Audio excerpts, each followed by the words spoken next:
What a beautiful day. Oh, hi. Didn't see you there. The following video is a conversation that I had with Chris Dixon and Jim Prewer, the two creators of TerraClash. Their Kickstarter campaign, which we hope is going to help them aid their manufacturing costs, is down in the description. I've been following these guys for a couple of months now on Facebook and Instagram, and I have to say the way that they go about their marketing is quite fascinating, quite interesting, and quite different than your run-of-the-mill indie board game creators. So I would definitely suggest checking them out on social media, and as I said, I'll leave the Kickstarter campaign details below, as well as their website, terraclash.co.uk. Now, without further ado, ladies and gentlemen, Chris Dixon and Jim Prewer. All right.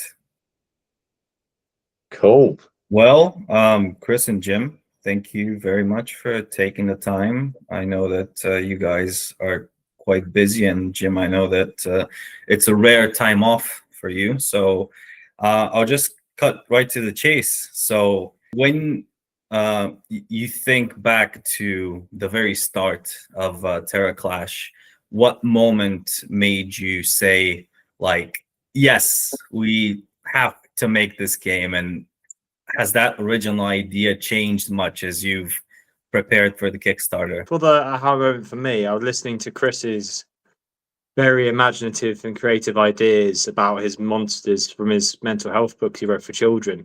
And then he started formatting that into different playing cards and having these ideas about how they could interact in a card playing format. But with Chris's imagination, there needed to be a bit of tailoring, as in to make it playable. It just needed a few tweaks of game mechanics to make it work. So kind of drew ideas from games such as Munchkin for their combat and Betrayal and the House on the Hill for dice interaction. And then I think, Chris, if you'd agree, it kind of sprouted from there a couple of years ago. Yeah, I think it. Yeah, you refined it because it was. I think it was overly ambitious at the start. Yeah, it's mine to create a board with tiles, and yeah, like Jim said, with the mechanics, a lot of them weren't streamlined. So Jim has a better experience with a broader range of games than I do. I've had a set couple that I've enjoyed in the past, like Talisman mainly. So yeah, with Jim's broader knowledge of various types of games, he's played with people, like deck building games as well. He looked at the mess of rules that I created and said, how about we try this and this and this? Yeah, so it became more realistic, whereas before it was like quite unattainable. I was quite overwhelmed with where to go with the direction and streamlining it that way. Yeah, so yeah, with that combination. So what would you say? Thanks for that's I think that's a great response from both of you. But what do you say is one strength that you bring, and Jim as well? And what would you say is one challenge that you've had to overcome together? It's Chris's imagination, really. He's already thinking ahead about future proofing and looking at how we expand into different realms, so to speak, of this game. As we're currently mainly predominantly land based, but he's already looking at different environments such as deserts and oases, looking at the oceans, and looking at really expanding the realm, or you could even say the universe of this game. So it's his imagination for me that I really enjoy working with. And then for my strength, I think Chris has noted on it, it's my experience of playing different board games, interacting at different cafes around the country, which seem to have combined really well to make this quite nice, applicable board game. which you can play in a short format or a longer format. Yeah, and speaking of which, you have the game right there. It looks amazing, to be honest. Is that the original box, or is that an early demo? So this is the prototype one. I believe, if I'm very lucky, I should be able to find the original. So, for example, this is how far we've come. So this is one of the original cards we made from our magic masks, going to a local store, cutting out with a little guillotine. And now we're using our local UK-based card cutting game producers to create these amazing quality cards. Yeah, And this I is guess just that guillotine was a prototype. challenge, wasn't it? That was Yeah, that's the main challenge. Just buying a rubbish guillotine that didn't cut out properly. but then that's the amount of effort we were going through to play test these games. For us, was making the effort to go get these guillotines, to cut them out, to then look through all the spelling and go through all the effort of actually getting this all together. Yeah, Well, it's amazing looks how far it's amazing. come.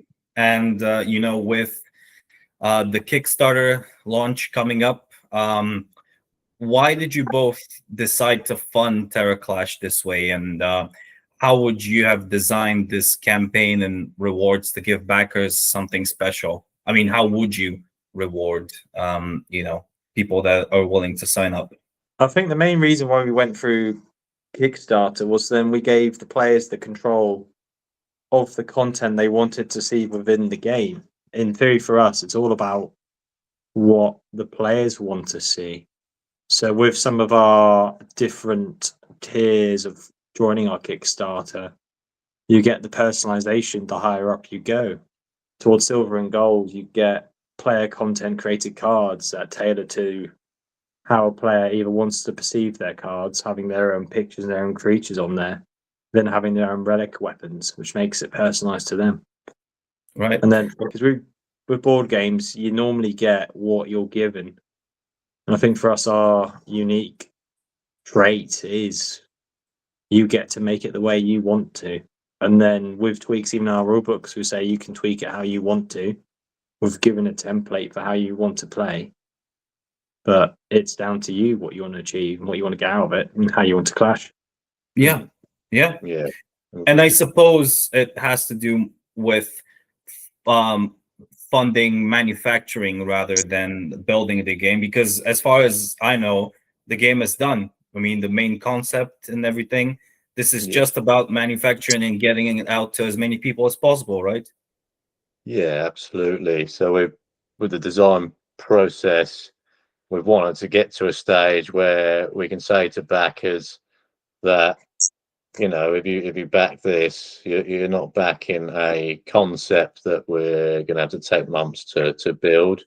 You're backing a game which is ready to go into be manufactured on a larger scale. So we just basically want as many backers as possible to bring the prices down at retail level for them, so to make that more affordable for them, and to also turn this game into something real that you can buy in the shops, because we've play tested it a fair few times now, and every time, like the people who are new to the game haven't been bored and stuff, they've really enjoyed it and they've wanted to play again. So Jim's showing the cards now that how far down the process we're now. We're I think this was about a year ago, and then this one is just to remind us who our UK-based production company is now. Yeah. So it's the change has been amazing, really. You can see this for sure, and obviously the designs have gone through at least a couple of stages, and that's normal when you're doing creative work. It goes through multiple phases, I suppose. But Chris, you mentioned something, I think, about getting it out to retailers and obviously when the campaign is out. Now, what would you both say is unique to the Kickstarter campaign versus getting it maybe a year later on in retail stores? I'd say those personalized game cards for the top tier. So because of how it's designed, like it's not your traditional kind of painted fantasy art, which can take a while to develop. It has a certain style. Whereas this has been done in Adobe Illustrator with simple vectors, but to make a very impactful style, so we can turn around artwork really quickly for expansions and stuff. So by offering that chance to create custom characters for people, they can, they could say, kind of offer us a kind of description of what they like in fantasy role-playing games, and we'll make them a character based on that. So I think that sets us apart from a lot of others on Kickstarter, really. I don't know, have you had anything else to add to that, Jim? Or? I think with our Kickstarter, a really positive thing we've started implementing before we've launched is having the custom interaction base, where if people are communicating with us, we are talking back and getting their opinions. We've already talked to a few people where they thought our dice could have been adjusted, so we've taken that feedback on board and we've gone back to tweak to make it more personable for people who actually give their valued feedback.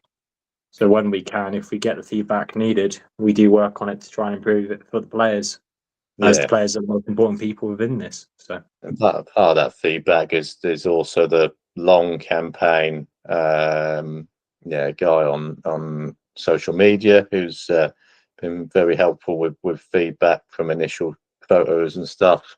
Mentioned that he'd like to see a kind of deck building RPG where you can either have a short campaign or a long campaign. So we incorporated that into the rule book with a character sheet and rules you can use to turn that into a proper TTRPG campaign over the long term. Also, someone mentioned about table sizes, like they never put table sizes on packs. So not recommended table size for players, which when they said that, I was like, oh, that's actually a really good point, because some people might buy a game and then their table's too small, and then it's oh god. So we've put the table size on the latest prototype, which we're still playing. Yeah, that's quite unique. I've never really heard of anything like that. And so you're taking on feedback from people, and I suppose backers will be involved and they'll be kept updated as the campaign is hopefully going ahead in the next couple of weeks, I suppose. Yeah, we'd like to get it out there before Christmas time. So there's a few details to iron out in terms of manufacturing costs, and then being happy with the final prototype and saying, yeah, this is exactly the number of components we need, and then we know for how many quantity runs it will cost for that. So yeah, we definitely want it launched this side of the new year. Latest end of November, we're thinking, if everything goes smoothly. Yeah, exactly. So, sounds good. Do you have any insights into production or delivery plans? Say the campaign goes live at some point next month, and what are the goals at this point? The goals. Oh, sorry, go on. I suppose the goals would be to get. We were thinking of 500 copies, wasn't it? Getting that all produced and slowly having the game either into local game shops where they've got copies to share with people, and have our website up and running, which is up TerraClash.co.uk already online, but having the board games on there ready for people to acquire and trial and see. Yeah, there's a sign up for pre-launches, so yeah, we want to get copies into shops and stuff for early pre-release kind of reviews and board gamers online. So we want to be able to source enough copies affordably for that. But yeah, as Jim mentioned, the 500 run is the goal, and I think from the previous costings, I mean, that's around 10 to 13,000 with VAT, things to consider. Yeah, that we need to raise. So probably a max of around 13,000 to get a run of 500 copies done, which I think is achievable. Like, this is the first time we've created a game, so we're very indie. You know, we don't have that the kind of marketing power that bigger board game producers have. But I think from feedback and the visuals, I know Jim has been speaking to quite a few people in the board gaming community who really like the look of it. And that's before they've even got hands-on of it. So I think when they get hands-on of it, they'll want to play it even more. So yeah, I'm pretty hopeful that we can achieve that goal with a very small budget and yeah, mainly relying on organic reach. So yeah, I think it's achievable, and once we hit that goal, we would aim to produce expansions really quickly, like you've mentioned about the desert and ocean ones. You know, we want to turn this into a massive experience that can be built out. Yeah, for people with varying budgets, so if they just want the core game, or if they want to buy special character cards that we create, or other expansions. So yeah, short term goal is reach that 500 production run. Long term goal is turn this into a, you know, a brand, hopefully on the level of kind of getting more brand awareness than like big names such as Magic and stuff would be nice, but that's Got a dream, me haven't we? too. Yeah, Dream. exactly. Sorry, go on, Jim, if you wanted to say something. I think we have a really great base for a really interactive game where it's all about how you interact with people and building up a really strong lore that will drag people into playing this game, hopefully for a long time. That's the plan. And would you say that's something that makes, obviously, you know, Kickstarter is crowdfunded, you know, maybe you guys need some help with the production side of things, the production costs. People will be, you know, will be naturally wondering what makes TerraClash stand out from the rest. As you know, there's thousands of board games. What makes this one special? I feel it's one where negotiation has to be your strongest suit with this, because you need to be focusing on your own goal of getting your Terra coins to succeed for your character. But you do need to keep your friends close and your enemies closer with this, because living or surviving a clash or not surviving a clash is the do or die of this game. So I think learning when to be smart and when to be cutthroat, or you could say backstabby in a way, a bit like Dungeons and Dragons. I feel that's a massive part for it. Yeah, that makes sense. And also, I think the replayability of it is also something that's quite unique. You know, I know that it's, you know, as good as, you know, for a solo as much as it is for 6 people. Yeah. You know, and it's replayable, I think. And it's also quite unique in what Jim mentioned as well. Yeah, absolutely. Yeah, so that like negotiation and the backstabbing, you know, they're 2 facets to the game, as well as the solo, which you can play on your own, but also player versus player combat. I haven't seen any games that mixes all of that together. I've seen it kind of in separate entities. So yeah, like what Jim was saying with keep your friends closer and the enemies closer. Like allegiances can change all the time. Like you can barter to help people against creatures, and then kind of screw them over at a later date, and then they might not want to help you anymore. But it's like, I think the risk to reward thing and the negotiation are massive in this. It's like, do I help this person who is my opponent? Do I help them now to get a little bit back, but they might get further ahead, or do I leave them to kind of risk getting destroyed by a creature, for example, or they could win it and get more Terra coins and become more powerful?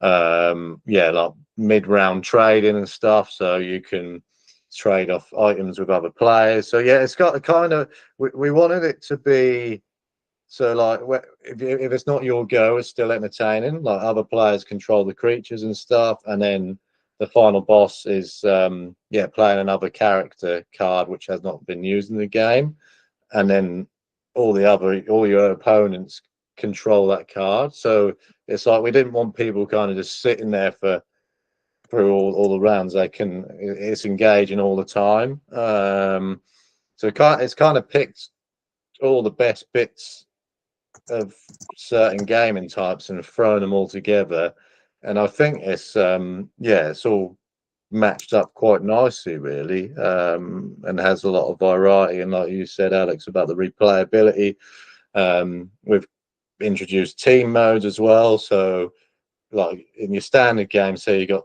6 players, you're all against each other, but you can choose to help or hinder, or you can now do a team one where it's like 2v2v2. So so there's it's probably the most multifaceted kind of gameplay I've come across. I mean, I might be biased, but that's how it comes across to me. Well, it does seem fun. And speaking of which, that's something. There's something that I've been meaning to ask you guys. So, if TerraClash were a person at a party, I hope you're following. Yeah. What kind of I think I might know the answer already because you mentioned something there, but what kind of personality would they have, and who would they be hanging out with? Cool. I think they would be chatty, wanting to get to know everybody. I'm trying to think. They'd want to be chatting, getting to know everyone. Be You really mentioned engaging. bold but clever, or chaotic yet charming. Yeah. I think they would be being really cheeky and causing some trouble, stirring the pot, so to speak. I think they'd be stirring the pot would be a nice way of saying it. Yeah, they'd definitely be extroverted. Causing rumours. They would be creating causing rumours with people. Yeah. Creating rumours that obviously aren't true to then make it so they look really good. Yeah. Yeah. They wouldn't sit there quietly, would they? No, I think from the interactions I've seen, you'd be boisterous. They'd be very boisterous, and they would not hide any emotions at all. Yeah. If TerraClash was a person. Yeah. I just remember watching an interaction where 2 players, one of them was demanding a bar fight, which is a factor in our game, to try and get his relic weapon for his character. And I found it so funny how they were going at each other. Yeah, well, yeah. Have you, because you mentioned there being boisterous and starting rivalries, have you pulled any inspiration from any movies or game characters, or maybe any that you think might love TerraClash? Anyone in mind? I think there'll be some influences where, if you watch Naughty's movies, if you look at the characters and the creatures closely, I think you'll get some references, but I think that's more for players to figure out rather than for us to give all the details so early. Let them have a think. Some Easter eggs. There's definitely some in there we've gone asked from there, or we've used influence from those ideas, which I think some people will pick up, which I've enjoyed seeing again from movies and going, oh, that's nice. That's a nice anecdote for that, or a nice reference. Yeah. And some popular TV series from Comedy Central as well. Yeah. But I think some people find out. Anyone in particular in mind? The people like Rick and Morty, because we're big fans of Rick and Morty. There's some nods there. And from Jurassic Park as well. Definitely from Jurassic Park. Yeah, and it's fantasy series, Game of Thrones. So there's a bit of a nice geek culture in there. And I mean, mechanic wise, I've kind of always loved the Final Fantasy game series. So there's a bit of nod to there, and I think combat wise, with the turn-based stuff. So I guess it could be a mix of any kind of character, really, from fantasy lore. Yeah, because you've got the art style, which is a certain type and quite unique to this type of game. The battle system is kind of its own unique character as well. I'd say that's a Final Fantasy character, like, you know, take turns, use your items. Yeah, so I mean, you could attribute it to, yeah, quite a few different kind of archetypes from gaming and fantasy series. We've made new character classes in our own heads, which, you know, don't clash with things you find in Dungeons and Dragons, for example. Like the Unlit is like a bit like a assassin, but we'll put our own take on it. I think, Jim, you came up with the Warbird, didn't you? The Warbird idea for that. Yeah, that was a bit of bird person from Rick and Morty. Those kind of ideas, and then you kind of create the Velociraptor. Yeah, so he's a pun on there with that, and then the Game of Thrones is the mountain that hides instead of the mountain that rides. Right. For is it Gregor McLean? Because this guy's hiding under shields and stuff. But we like these ideas, and if people continue to like these notes to different series and games, we'd be more than happy to help and work on those to tweak them so they fit into within the realms. Yeah, for sure. Okay. Now there is one more thing that I want to ask you. Thank you very much for taking the time. I really appreciate speaking with you guys. We've had, you've given us some amazing insights. What are your top 3 most favorite board games, Chris and Jim? Oh, well, this is really cool. Kind of got it. Funny enough. So I think in no particular order. So a big note to, let's put all my other favourite games away for a second. I think Catan is up there for me. Such a nice game to get people playing. I think the idea of making sure everyone's involved is what's great about Catan on that aspect. That every role, everyone's always engaged when it comes to playing the game. Always competitive with this. And all my friends have started playing this recently. I think Betrayal in the House on the Hill. Again, a board game that literally builds itself as you play. So you explore a haunted house and it builds the universe around you, which for us would be a really cool idea if we can incorporate that into TerraClash one day. You're going to lose me in a second. They're building a wall. And I've got to be honest.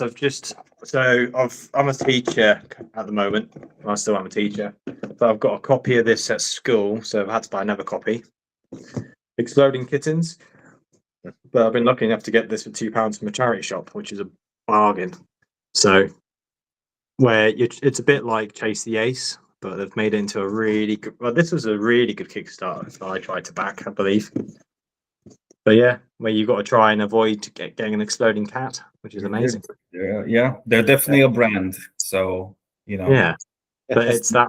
But then this one, I love it. It's just a quick play game, really easy to get a hold of, and really easy for everyone to play. So they're my top 3 so far. I think.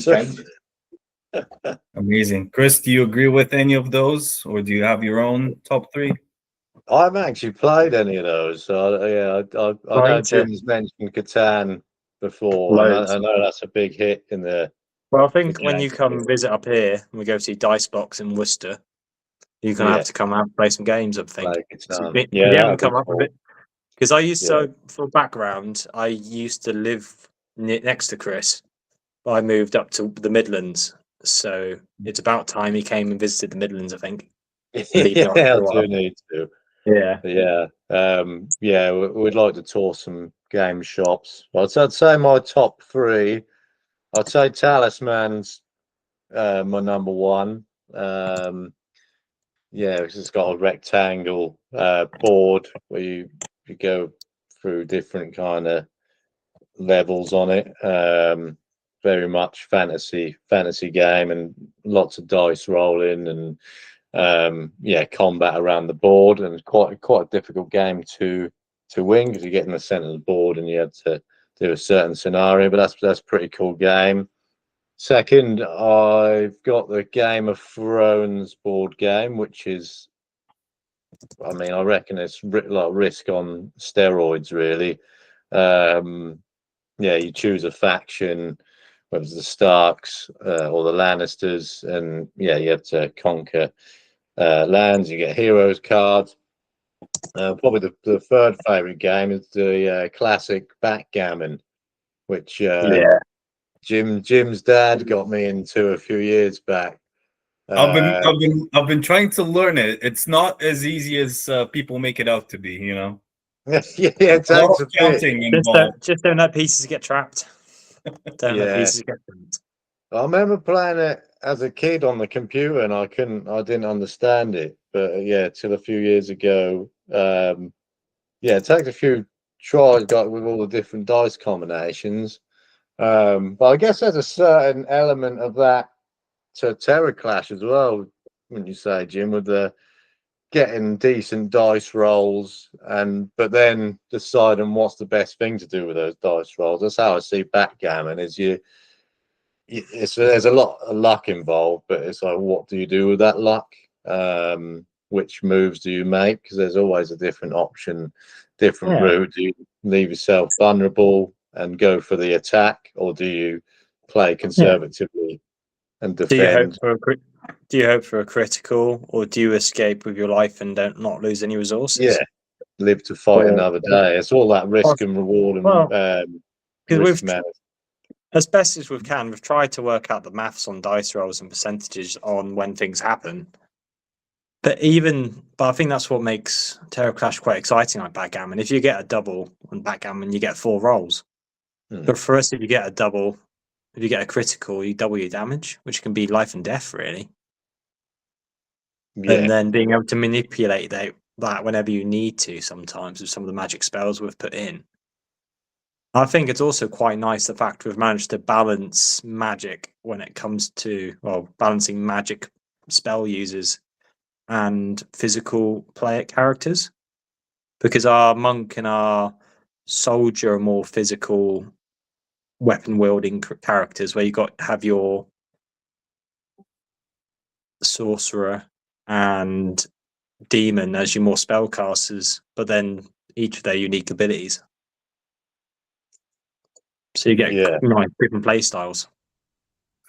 You know, there's a lot of inspiration, and I think you know, the work that you guys have done so far is amazing, and you know, I'm hoping that the Kickstarter is a success, and we'll be, you know, all rooting for you. Perfect. Cool. Thank you, sir. Cool. Once again, thank you very much. This was Chris Dixon and Jim Prewer.